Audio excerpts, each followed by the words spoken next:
जय हिंद जवानों, कैसे हैं आप सभी। आशा करता हूं आप सभी बहुत अच्छे होंगे और आप सभी की तैयारी है वो बहुत अच्छे से चल रही होगी। दोस्तों, जो हमने एसएससी जीडी के लिए आप सभी तैयारी कर रहे हैं, आप सभी का लक्ष्य है कि एसएससी जीडी 2024 में आपको जॉब लेना है। तो उसके लिए परसेंटेज वाले चैप्टर से मैं आज आपके टॉप 5 सवाल लेके आया हूं। अब ये टॉप 5 सवाल कैसे होने वाले हैं, ये वो सवाल हैं जो आपके एसएससी जीडी के एग्जाम में बार बार रिपीट हुए हैं। मैं यहां पर आपको दिखाने वाला हूं कि इस टाइप के क्वेश्चन से एसएससी जीडी में आए हैं। साथ में ये बात करें कि पेपर में यही पूछे जाते हैं जो क्वेश्चंस मैं यहां पर आपको 5 क्वेश्चंस करवाने वाला हूं, ये हर शिफ्ट में पूछे जाएंगे, हर बार पूछे गए हैं और आपकी जो आने वाली 2024 वाली भर्ती है उसमें भी ये पूछे जा रहे होंगे। तो आपको सबसे पहले ये करना है कि आपको खुद को देखना है कि आप ये जो 5 सवाल हम करने वाले हैं इसमें से आप कितने क्वेश्चन सही कर सकते हो, ये आपको देखना है। ठीक है, नहीं आता कोई दिक्कत नहीं है, वो तो मैं सोल्व करवाने वाला हूं, आपको समझाने वाला हूं। ठीक है, तो वीडियो को पूरा जरूर देखना, इससे आपको भी पता चलेगा कि हाँ मैथ में आपकी कितनी तैयारी है, परसेंटेज चैप्टर आपको कितने अच्छे से आता है। तो चलिए मोटिवेशन से इसकी शुरुआत कर लेते हैं कि हमें ध्यान रखें कि आपके सफल होने का संकल्प किसी भी और संकल्प से ज्यादा महत्वपूर्ण है। अगर आप सफल नहीं होगे तो फिर कोई नहीं पूछेगा कि आपने कितनी मेहनत की थी, कोई आपके बारे में कभी भी बात नहीं करेगा, आपको हमेशा फेलियर ही माना जाएगा, चाहे आपने कुछ भी किया हो जीवन में। तो इसलिए आपको सफल होना जरूरी है और सफल होना आपके पास क्या है कि मुझे एसएससी जीडी में जॉब लेकर इस बार फौज की खाकी वर्दी मुझे पहननी है। ठीक है, तो मोटिवेशन काफी आ गया। पहला क्वेश्चन आपकी स्क्रीन पे आपको दिखाई दे रहा है प्रतिशत का, और देखिए इस क्वेश्चन में सबसे बड़ी बात तो पता है क्या है, सबसे बड़ी बात है कि इसकी कैलकुलेशन, अगर आप कैलकुलेशन अच्छे से कर लेते हो तो फिर कोई दिक्कत नहीं होगी। ठीक है, क्योंकि बाकी चीजें तो हम समझा देंगे, कैलकुलेशन की स्पीड आपको बनानी पड़ेगी। और देख सकते हो कि एसएससी जीडी कांस्टेबल में 10/1/2023 फर्स्ट या सेकंड शिफ्ट में पूछा गया क्वेश्चन है ये। ठीक है, चलो फर्स्ट है ये। ओके, समझ में आ गया। अब देखिए क्वेश्चन पढ़िए, बहुत इंपॉर्टेंट है। पहला क्वेश्चन है, पहली टाइप का क्वेश्चन है कि एक व्यक्ति अपनी आय 95,000 है। एक व्यक्ति है जिसकी आय कितनी है, 95,000 है। तो हम यहां पर लिख लेते हैं कि जो व्यक्ति है उसकी आय कितनी है, वो है दोस्तों कितनी, 95,000 है। ओके, ये हमें बोला गया और हमने इस चीज को लिख लिया है। फिर हम और आगे चलते हैं। आगे क्या बोला गया, आगे बोला गया कि उसका व्यय है वो 75,000 रुपए है। व्यय का मतलब क्या होता है, खर्चा, या आप इसको खर्च बोल सकते हो। जो इसका व्यय या खर्च है वो कितना है यहां पर, 75,000 रुपए। अब देखिए क्या होता है, आगे बोला गया यदि इसकी आय में 18% और इसके व्यय में 12% की वृद्धि होती है तो उसकी बचत में कितने प्रतिशत की वृद्धि होगी, यह हमें निकालना है कि बचत कितनी बढ़ी है, यह अपने को निकालना है। सबसे पहले आय, खर्च और क्या होता है बचत, कि भाई आय का मतलब होता है जितना हम कमाते हैं उसमें से जितना हम खर्च करते हैं वो घटा दें तो जो बचेगा वो क्या हो जाएगी, हमारी बचत हो जाएगी। जो हमने कमाया उसमें से जो हमने खर्चा किया वो घटा दिया तो क्या आ जाएगी, हमारी बचत आ जाएगी। कमाई कितनी, इसकी कितनी बोली गई है, 95,000 रुपए। खर्च कितना कर देता है वो, 75,000 रुपए। माइनस करो, बचत आ जाएगी कितनी अपनी, 20,000 रुपए। क्या आ जाएगी, बचत आ जाएगी 20,000 रुपए।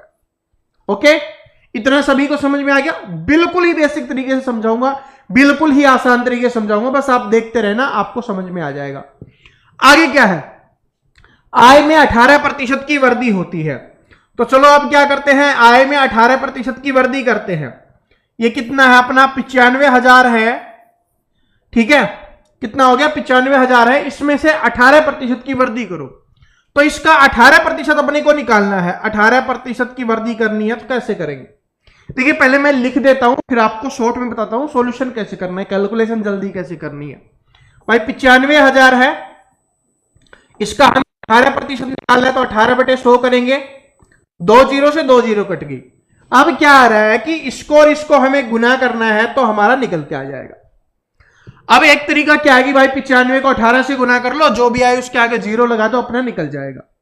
दूसरा तरीका क्या है कि आप यहां पर अगर मान लो 95 की जगह पे 100 होता, 95 की जगह पे 100 होता तो 100 के आगे एक जीरो लग के कितना बन जाता है, ये 1000 बन जाता और 1000 को हम 18 से गुना करते तो कितना होता? 18,000 होता। 18,000 होता, लेकिन कब होता? जब 95 के स्थान पर 100 होता, या आप बोलो कि 950 के स्थान पर 1000 होता तब, लेकिन 18,000 होता। लेकिन अभी तो 95 है, तो फिर 5 को इससे और गुना करके कम कर दो। 5 के साथ 0 भी है, 50 को इससे गुना करेंगे कितना आ जाएगा? 900। तो 18,000 में 900 कम करेंगे तो कितना आ जाएगा? 17,100। तो इसका 18% कितना निकल गया? 17,100 निकल गया। तो 17,100 क्या हो जाएगा? इसमें वर्दी हो जाएगी। क्या समझ में आया? और भाई ये नहीं समझ में आया ना, कोई दिक्कत नहीं है, मैं कैलकुलेशन वाली एक वीडियो करवाऊंगा ना बाद में, उसमें आपको अच्छे से समझा दूंगा। अभी हम क्वेश्चन सोल्व कर रहे हैं, तो आप डायरेक्ट गुना भी कर सकते हो। ठीक है, तो कितना आ गया? ये 17,100 आ जाएगा। उसके बाद क्या है कि व्यय में कितने प्रतिशत की वृद्धि होती है? 12% की। इसका 12% निकालो। ठीक है, क्या निकालना है इसका? हमें 12% निकालना है। ओके, क्या निकालना है? 12% निकालना है। तो इसका 12% निकालो। 12% निकालेंगे तो आप कैसे निकालोगे भाई? जो 75,000 है, ठीक है, उसका 12% निकालना है तो आप ऐसे निकालोगे, 2 0 से 2 0 कैंसिल होगी। ठीक है, इसका भी आप ऐसे कर सकते हो कि भाई अगर ये होता, अगर यहां पर 10 होता तो कितना हो जाता? 7.5। ठीक है, फिर कितना हो जाता? 1500। 7.5 और 1500 9,000। तो इसका हम यहां पर 9,000 लिख देंगे। इसका 12% कितना हो जाएगा? 9,000 हो जाएगा। कितना हो जाएगा? 9,000 हो जाएगा। ओके, बस इसको जोड़ लो। इसको जोड़ेंगे तो कितना आ गया? 0 0 1 7 5 12 2 10 और 11, यानी 1,12,100 हो गया अभी ये। ठीक है, आय वृद्धि 95,000 से 18% की वृद्धि करने के बाद कितनी होगी? 1,12,100 होगी। इधर खर्चा कितना बढ़ गया? यहां पर 3 0 है तो 3 0 लगा देंगे, 9 और 5 14, 1 और 8, यानी 84,000 हो गया। अब इसमें से माइनस कर लो तो क्या निकल के आ जाएगी? अपनी बचत निकल के आ जाएगी। तो इसमें से माइनस करेंगे तो क्या आ जाएगा भाई? 2 0 तो आ जाएगी। उसके बाद 1 है तो 1 आ गया। ठीक है, और 12 में से 4 गया, कितना बचा? 8 बचा। यहां पर 10 में से 8 गया, कितना? 2 बचा, यानी 28,100 हो गया। पहले कितना था बचत? 20,000, अभी कितनी हो गई? 28,100। ठीक है, अभी कितनी हो गई है? 28,100 हो गई है। अब अपने को क्या बताना है कि बचत में कितनी की वृद्धि हुई? जो 20 से 28,000 होगी, कितनी वृद्धि होगी? 8,100 की। कितने पे हुई है? 20,000 पे। तो बटे में क्या लिख देंगे? 20,000 लिख देंगे, और गुना में क्या हो जाएगा? 100 हो जाएगा। 4 0 से 4 0 कैंसिल, और 81 को 2 से भाग देंगे तो 40.5 आ जाएगा प्रतिशत। और ये किसमें है? ऑप्शन नंबर सी में है। तो कितने की वृद्धि हुई है? 40.5 की वृद्धि हुई है। अब देखिए, मैंने आपको समझाया, काफी समय हमने लिया है, ठीक है, लेकिन आप इसको जल्दी कैसे कर सकते हो? मैंने आपको पहले बताया कि अगर आपके पास कैलकुलेशन है, ठीक है, अगर आप कैलकुलेशन अच्छे से कर लेते हो तो इसको बहुत जल्दी सोल्व कर लोगे। क्वेश्चन समझ में आ गया, टाइप समझ में आ गई, और मैंने एक अच्छा क्वेश्चन लिया था, वरना मैं इजी कैलकुलेशन वाला भी लेता ना तो वो जल्दी भी निकलता, आपको लगता भी हाँ, लेकिन पेपर के लेवल के हिसाब से पेपर में जो अच्छा क्वेश्चन आया वो मैंने लिया है। ठीक है, इससे आपको पता भी चल गया कि कैलकुलेशन कैसे होती है, कैसे करना होता है, और क्वेश्चन भी समझ में आ गया। ठीक है, कोई डाउट हो तो देख लेना, कमेंट सेक्शन में बता देना। अगले क्वेश्चन पे चलते हैं। अगला क्वेश्चन देखिए, यह क्वेश्चन बार बार रिपीट हुआ है और यह हर शिफ्ट में रिपीट हुआ है। ठीक है, यहां पर तो एक के बारे में ही लिखा गया है, अब सभी का लिखेंगे तो फिर अच्छा नहीं लगेगा, लेकिन ये जो टाइप है ना, ये हर शिफ्ट में पूछी गई है। और अगर आपने प्रीवियस ईयर पेपर में मैंने सोल्व करवाए हैं पीछे, अगर वो देखे होंगे तो आपको पता होगा कि ये टाइप है वो हर बार आई है। इस बार क्या दे दिया गया कि एक शहर में भालुओं की जनसंख्या है, वो प्रतिवर्ष 3% की दर से बढ़ रही है। यदि शहर में भालुओं की वर्तमान जनसंख्या 21,218 है तो 2 वर्ष पूर्व भालुओं की जनसंख्या कितनी होगी? अब एक तरीका बताता हूं, चाहिए अगर वो 2 वर्ष पहले की पूछे या वर्तमान की पूछे, ये तरीका दोनों पे लगने वाला है। फिर कुछ भी पूछे और कुछ करने की आवश्यकता नहीं, बस इसी का यूज कर लेना, आंसर निकल जाएगा। कैसे निकलेगा वो देखिए। क्या बोला कि प्रतिवर्ष बढ़ रही है, प्रतिवर्ष कितनी बढ़ रही है? 3% बढ़ रही है। इसका मतलब कि जब भी 100 थी तो 3% बढ़ गई तो कितनी होगी? 103 होगी। फिर अगले साल 100 से क्या होगी? 103 होगी। इसका मतलब तो यही है, इसका मतलब क्या है? यही है। ओके, उसके बाद देखिए क्या है कि यदि शहर में भालुओं की वर्तमान जनसंख्या इतनी दी गई है, क्या दी गई है कि वर्तमान जनसंख्या इतनी है, तो 2 वर्ष पहले की पूछिए, 2 वर्ष पहले की कितनी थी? ये तो बढ़ने की बात है, बढ़ने के बाद है इतनी, तो 2 वर्ष पहले की पूछिए। तो 2 वर्ष पहले की हमें नहीं पता, तो हम मान लेते हैं कि 2 वर्ष पहले की कितनी थी? x थी। हमने क्या माना कि 2 वर्ष पहले की कितनी थी भाई? x थी 2 वर्ष पहले की। ओके, x थी, तो फिर क्या हुई? x थी, तो अब कितनी बढ़ेगी? 3%। 3% बढ़ने का मतलब क्या होता है? 100 में जोड़ के लिखेंगे, घटने का मतलब होता है 100 में माइनस करके लिखेंगे। 3% बढ़ी है तो 100 में 3 जोड़ेंगे, कितना आ गया? 103%। हटाने के लिए क्या करेंगे? बटे में 100 करेंगे। लेकिन ये 1 साल है, दूसरी साल की भी बात की जा रही है, तो दूसरी साल भी सेम है, तो दूसरी साल भी सेम लिख देंगे, 103/100। और अभी कितनी हो गई है? बराबर में हो गई है 21,218। जिसने इतना लिख लिया ये समझ लो बस आगे तो कैलकुलेशन करनी है। क्या करनी है? आगे तो सिर्फ हमें कैलकुलेशन करनी है, बाकी अपना निकल जाएगा। बस इसको समझो कि भाई पहले इतनी थी, हमें नहीं पता कितनी थी, वो तो हमें निकालनी है।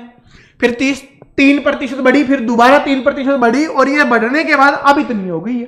बस अब क्या करना है? बस इसको सोल्व करो और अपना आंसर है वो निकल के आ जाएगा। चलो सोल्व करते हैं। x है वो एक तरफ रख लेते हैं और बाकी को सारे को दूसरी तरफ लेके जाते हैं। x को इधर रखा हमने, दूसरी तरफ क्या है? 21,218 है। आपको पता है कि बराबर के दूसरी तरफ जाते हैं, नीचे वाला ऊपर, ऊपर वाला नीचे, या बोल सकते हो कि भाग वाला गुना में चला जाता है और गुना वाला भाग में चला जाता है। बटे में कितना आ गया? 103 गुना में 103। ठीक है, ये कितना हो गया? 103 गुना में 103 है, 103 का स्क्वायर से कट जाएगा। ये कितने पे कट रहा है? 2 पे। ठीक है, 2 पे कट रहा है। ठीक है, ओके। उसके बाद देखिए क्या है, 2 पे कट गया, बस अपने को गुना कर दो। x बराबर कितना हो गया? 2, और उसके आगे 2 और 2 4 जीरो लगा दो, 2 और 2 4 जीरो, कितना आ जाएगा? 20,000 हो जाएगा, जो ऑप्शन नंबर सी में दिया गया। समझ में आया? ये टाइप मैं फिर से बता रहा हूं, बहुत इंपॉर्टेंट है और ये हर शिफ्ट में पूछी गई टाइप है। ठीक है, इसको समझ लो। कभी आपसे ये पूछेगा तो ये दे देगा, कभी आपसे ये पूछेगा तो ये दिया हुआ होगा, बस और कुछ नहीं होता, इतना ही होता है। अगला क्वेश्चन देखिए, क्वेश्चन नंबर 3। क्वेश्चन नंबर 3 है, बहुत ही इंपॉर्टेंट क्वेश्चन है और आपको पता है कि बहुत अच्छा खासा क्वेश्चन है जो बार बार रिपीट हुआ है, इसलिए मैंने टॉप 5 में इसको रखा है। और लास्ट में आपको कमेंट जरूर करना है कि 5 में से आप कितने क्वेश्चन सही कर पाए, आप खुद। ठीक है, कितने सही कर पाए। ए अपने वेतन का 45% भोजन पर खर्च करता है। ठीक है, भोजन पर कितना खर्च करता है ए? वो दिया गया है 45% भोजन पर खर्च करता है। उसके बाद क्या है? और अपने वेतन का 5% वृद्धाश्रम में दान कर देता है। वृद्धाश्रम में दान कितना करता है? 5% दान कर देता है। वह भोजन और वृद्धाश्रम में कुल 28,500 रुपए खर्च करता है, तो एक ही आय कितनी है? अब यहां पर जोड़ो, यहां पर कुल कितना खर्च कर रहा है? 45 और 5 50%। 50% का मान कितना दिया गया है? वो दिया गया है 28,500। इसके 2 तरीके हैं। ठीक है, दोनों मैं आपको बता देता हूं। दूसरा क्या है, क्या आय कितनी है? तो आय आपको पता है क्या होगी? 100% होगी। ठीक है, आय कितनी होगी? 100% होगी, तो 1% का मान निकालेंगे तो इसके बटे में 50, और 100% का मान निकालेंगे तो गुना में 100। 50 से काटो 2 पे, 50 दूनी 100, और इसको गुना करो तो कितना आ जाएगा भाई? 2 जीरो है तो 2 जीरो, 5 दूनी 10, 1 16 और 1 17, 1 4 और 1 5, 57,000 रुपए क्या हो जाएगी? उसकी आय हो जाएगी, जो ऑप्शन नंबर बी में दिया गया। टाइप तो यही आती है, लेकिन इस टाइप में बदल बदल के क्वेश्चन आते हैं, थोड़ा थोड़ा बदला जाता है हर बार। दूसरा, आप इसको कैसे सोल्व कर सकते हो? थोड़ा जल्दी करना है तो आपको भाई, आपको पता है कि 50% का मान कितना है? 28,500 है। ठीक है, मान कितने का निकालना है अपने को? 100% का। ये इसका 2 गुना है, तो इसका 2 गुना क्या होगा? आंसर होगा, तो 2 गुना ही निकला था अपने को। ये अटरम सटरम करने की भी आवश्यकता नहीं है, आप ऐसे भी कर सकते हो। ये कब करोगे? जब आपको समझ में आ जाएगा सारी चीजें, आप सोल्व करना स्टार्ट कर दोगे, तभी ये आने वाला है। ठीक है, आगे चलिए, अगला क्वेश्चन देखिए। और ये क्वेश्चन है ना, मैंने देखा कि ये पेपर में आया हुआ क्वेश्चन है। ठीक है, ये इससे इजी इससे आसान कोई भी क्वेश्चन हो नहीं सकता प्रतिशत में। ठीक है, अगर मैं सोल्व कराऊंगा तो आप बोलोगे कि सर जी इतना आसान क्वेश्चन पेपर में नहीं आता। मैंने यहां पर पेपर की डेट भी लगा दी गई है, तो बस आप कमेंट सेक्शन में आंसर लिख देना। ठीक है, मैं इसका सोल्व नहीं करवा रहा, और टॉप 5 में इसमें काउंट भी नहीं किया हमने। ठीक है, इसको टॉप 5 में काउंट नहीं किया, लेकिन इतना ईजी आया है कि बीमारी की वजह से एक व्यक्ति का भार है वो 80 किलोग्राम से 64 किलोग्राम हो गया, तो व्यक्ति के भार में कितने प्रतिशत की कमी आई है। अगर प्रतिशत छोटा सा भी आता है ना, तब भी आंसर आना चाहिए। ठीक है, कमेंट सेक्शन में इसका सभी स्टूडेंट का आंसर आना चाहिए। ओके, चलो अब चलते हैं अपने चौथे क्वेश्चन पे। यह है चौथा क्वेश्चन। चौथा क्वेश्चन देखिए क्या है कि संख्या 350 में, और ये मैं क्यों करवा रहा हूं, ये अलग अलग तरीके से आया है, बदल बदल के आया है, लेकिन सॉल्यूशन अपना सेम रहने वाला है। ठीक है, अगर इसको सीख लेंगे हम, कैसे भी आ जाए फिर हम कर देंगे। क्या है कि 350 में 20% की वृद्धि की जाती है। ठीक है, 350 में 20% की वृद्धि की जाती है और फिर 25% की कमी की जाती है, तो इस प्रकार बनने वाली संख्या ज्ञात कीजिए। एक तरीका तो यह है कि 350 का पहले 20% निकालो, फिर उसको जोड़ो आप 350 में, फिर जो आए उसमें से 25% निकालो उसका, फिर जो आया था उसमें से माइनस करो, फिर तो आपका आंसर निकलेगा। ठीक है, वो थोड़ा लंबा प्रोसेस हो जाएगा। दूसरा तरीका क्या है, सबसे आसान तरीका है कि क्या बोला भाई 350 है, तो 350 हमने लिख लिया। उसके बाद बोला कि 20% की वृद्धि होती है। मैंने आपको बार बार बताया है, वृद्धि हो, बढ़ोतरी हो, बढ़ रही हो, ठीक है, जुड़ रही हो, तो उस सभी में क्या करेंगे, 100 में जोड़ के लिखेंगे। तो 20% की वृद्धि हो रही है, तो 100 में 20 जोड़ेंगे, कितना आ गया 120%। प्रतिशत हटाने के लिए क्या करेंगे, हम बटे में 100 लिखेंगे। कितना सभी को पता है। उसके बाद बोला कि 25% की कमी हो रही है, कमी हो रही है, घट रही है। ठीक है, तो अब हम क्या करते हैं, 100 में से माइनस करके लिखते हैं।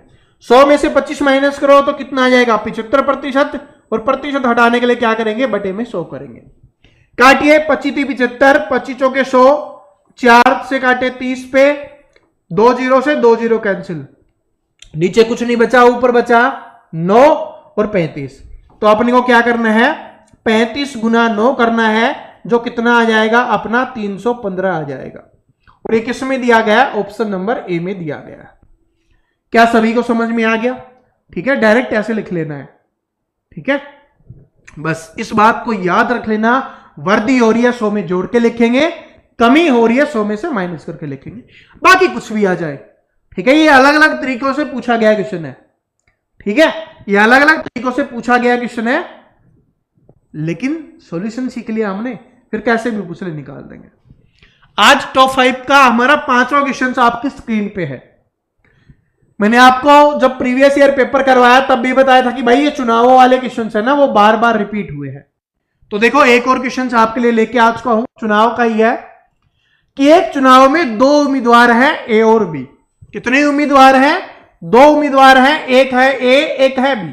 ओके, निर्वाचन क्षेत्र में मतदाताओं की कुल संख्या है 90,000। कितनी है, कुल कितनी है भाई, 90,000 है मतदाताओं की संख्या।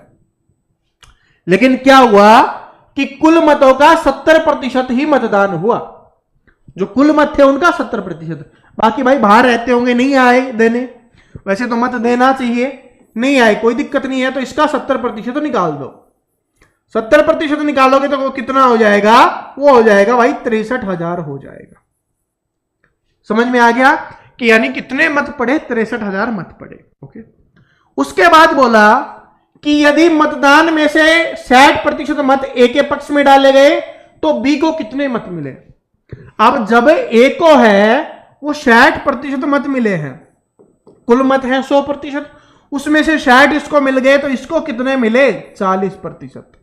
ओके, अब हमसे क्या पूछा गया है, तो बी को कितने मत प्राप्त हुए ये अपने को बताना है। अब देखिए स्टूडेंट गलती क्या करते हैं, क्योंकि मतों की संख्या 90,000 लेके इसका आंसर निकाल देते हैं, जो उनका गलत हो जाता है। क्योंकि जो गिरे हुए मत है ना, उन्हीं उसी में से तो मत मिले होंगे, जो गिर गए, जो मत डाले गए उसी में से तो मत मिलेंगे, जो नहीं गिरे उनसे तो मिलेगा ही नहीं कुछ भी। तो डाले कितने गए हैं, 63,000। अब 63,000 में से 60 इसको मिले हैं, 40 इसको मिले हैं। अब आपने को पूछा है कि बी को कितने मत मिले। टोटल अपने पास इसका इतना है, इसका 40% निकाल दो। 63,000 है अपने पास, इसका 40% निकाल दो। 2 जीरो से क्या होगी, 2 जीरो कैंसिल हो गई, गुना करो तो 2 जीरो आ जाएगी। 4 3 12, 1 24 और 1 25, 25,200 मत मिले उसको। 25,200 मत मिले। Option number C correct answer हो जाएगा। अगर किसी को डाउट है तो आंसर भी मैं आपको चेक करवा देता हूं। ऑप्शन नंबर सी क्या हो गया, करेक्ट आंसर हो गया। अब देखिए एग्जामिनर है सिर्फ ऐसे ही नहीं पूछता, मैं आपको बता देता हूं, क्योंकि ये मैंने बोला ना कि बार बार ये क्वेश्चन से रिपीट हुआ है, ये टाइप है, बार बार आई है। अब आपसे पूछ लिया गया कि बी को कितने मत मिले।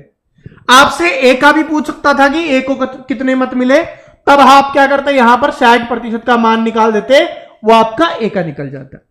लेकिन आपसे यह भी पूछ सकता था कि ए कितने मतों से विजयी हुआ। भाई कितने मतों से, जितने ज्यादा उतने। इसको 60 मिले, इसको 40 मिले, तो कितने ज्यादा मिले हैं, 20% ज्यादा मिले हैं।